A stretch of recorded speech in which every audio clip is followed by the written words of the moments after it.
নমস্কার, আশা করি আপনারা সবাই ভালো আছেন। একটা নতুন ব্লগ নিয়ে আবার এসে গেছি। আর পল্লী বাংলার এই সন্ধ্যের যে ভিউটা কেমন হয় সেটা তো আপনাদের আমি দেখাবো বলেছিলাম। চলুন তাহলে এখন আমি সেটাই দেখাবো আপনাদের। আর তার সাথে সাথে রাত্রিবেলা কি খাওয়া দাওয়া হলো, স্ন্যাক্সে ওখান থেকে কি দিয়েছে সব কিন্তু আপনাদের পুরো ডিটেলসে বলবো। এইটা আছে, ওইটা আছে, কোনো একটাকে পুল বানিয়ে দিতে পারতো। এটা ওই ক্যাফে টাইপে করে দিল, ওখানে বসে বসে আড্ডা বাড্ডা মাল বা খেলো। আমাদের ডুপ্লেক্স কটেজের ঠিক উল্টো দিকে কিন্তু এই বড় পুকুরটা, আর পুকুরের পাশেই কিন্তু সুন্দর একটা ক্যাফেটেরিয়া আছে। আপনাদের কটেজের কথা আমি তো আগের ব্লগেই জানিয়েছিলাম কেমন কি প্রাইস। এই সেই কটেজগুলো, এগুলো সব সিঙ্গেল কটেজ। সন্ধে হতে না হতেই কিন্তু আমাদের সামনে চলে এসেছে চা আর কফি। আর চা আর কফিটা কিন্তু আমরা এই লনেই খাবো। একদম গোল করে আমরা টেবিল বসিয়েছি, আর দূরে দেখুন সুমন হাঁপিয়ে গেছে অনেক দিন পর ক্রিকেট খেলে, তাই জন্য ওখান থেকে আর উঠে আসতে পারছে না। পল্লী বাংলা রিসোর্টে কিন্তু যে কোনো রকমের অনুষ্ঠান কিন্তু হয়, যেমন বিয়ে বাড়ি বলুন, এঙ্গেজমেন্ট পার্টি, বার্থডে পার্টি, বা কোনো হচ্ছে স্পেশাল অকেশন, বা পিকনিক তো অবশ্যই হয়। এমনকি আমার হসপিটালের পিকনিকটাও কিন্তু এখানেই হয়েছিল। তখন আর আমার আসা হয়নি কোনো কারণে। ভালোই হয়েছে, তখন যদি আসতাম তাহলে এখন এত ভালো করে এনজয় করতে পারতাম না। চলুন আপনাদের একবার রেস্টুরেন্টটা ঘুরিয়ে আনি। রেস্টুরেন্টে কিন্তু টিভি, একটা প্লেইং প্লেস আছে, মানে গেমস প্লেস আছে, প্লাস হচ্ছে আপনাদের এখানে চেয়ার টেবিল সব কিছু অ্যারেঞ্জমেন্ট করা আছে। রেস্টুরেন্টে কিন্তু বুফেও কিন্তু অ্যাভেলেবেল। ব্রেকফাস্টটা আমাদের বুফেতেই হবে। আর হচ্ছে আমরা যদি ডিনার বা লাঞ্চ যদি আমরা নিতাম তাহলে কিন্তু আমাদের বুফেতেই হতো, আর আমাদের ওই চেয়ার টেবিলে আমাদের সার্ভ করতো। এইটা হচ্ছে সেই ক্যাফেটেরিয়া।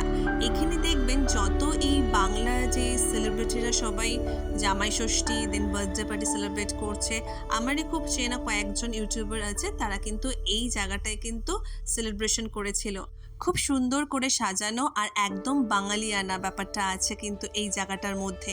এখানে কিন্তু কেউ চাইলে কেউ আর বার্থডে সেলিব্রেশন বলুন বা কোনো অকেশন করতে পারেন। আর মিডলে এখানে ওরা সব খাওয়ার দাওয়ারও দিয়ে যাবে, মানে ডিনার বা লাঞ্চ কিন্তু এখানে সার্ভ করাও হয় যদি কেউ চায় তাহলে। আর এই পাশেই একদম গায়ে গায়ে একটা বড় পুকুর আছে। আর সন্ধেবেলায় এখানে বসে আড্ডা মারতে খুবই ভালো লাগবে, কিন্তু একটু মশার উপদ্রব আছে অবশ্যই, কিন্তু ঠিক আছে, এত সুন্দর ভিউতে একটু আড্ডা মারা যেতেই পারে। আমরা একটু ইভিনিংয়ের ভিউটা নিয়ে নিলাম হচ্ছে ক্যাফেটেরিয়াতে। এবার চলে এসেছে আবার রুমে এসে দেখি আমাদের অলরেডি স্ন্যাক্সের ব্যবস্থা হয়ে গেছে, মানে স্ন্যাক্সটা আমাদের রুমেই সার্ভ করতে বলেছিলাম। সেখানে আছে ড্রাই চিলি চিকেন 2 প্লেট, আর আমুদে মাছের ফ্রাই 1 প্লেট, প্লাস হচ্ছে যারা আমুদে মাছ আর চিলি চিকেন খাবে না তাদের জন্য হচ্ছে কাতলা মাছের ফ্রাই। আরও অনেক রকমের ফ্রাই ছিল, কিন্তু আমরা এই 3টেই চয়েস করেছি।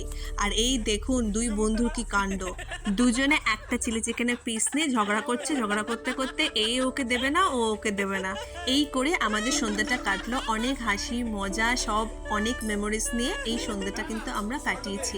আর এখন যখন এডিটিংয়ে বসেছি, এই ভিডিওসগুলো সব দেখতে দেখতে মনে পড়ে গেল সেই দিনের কথা। 10টার সময় কিন্তু রেস্টুরেন্ট বন্ধ হয়ে যায়, তাই জন্য আমাদের অ্যাটলিস্ট 2 আওয়ার্স আগে আমাদের অর্ডার দিতে হবে আমরা আজকে ডিনারে কি কি খাবো।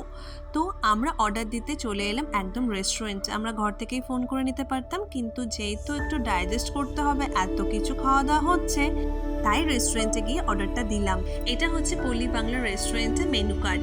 আর এই মেনু কার্ড দেখে দেখে আমরা এখন ভাবছি কি খাওয়া যায় রাত্রিবেলার ডিনার। একটু হালকার উপরেই থাকবো ভাবছি, রুটির উপরেই থাকবো, আর কোনো স্পাইসি কিছু খাবো না, কারণ দুপুরবেলার ফুডটা অনেকটাই হেভি হয়ে গেছিলো, তাই জন্যে। আর আপনাদেরও আমি দেখিয়ে দিলাম যে কি কি মেনু কার্ডে আছে। আর এই দেখুন আমাদের ডিনারে ছিল হচ্ছে রুটি আর চিলি চিকেন, আর যারা মটন কষা খাবে তারা মটন কষা। এই ছিল হচ্ছে পল্লী বাংলা নাইট স্টের গল্প। এখন তাহলে যাই, আবার আসবো কালকে। টাটা।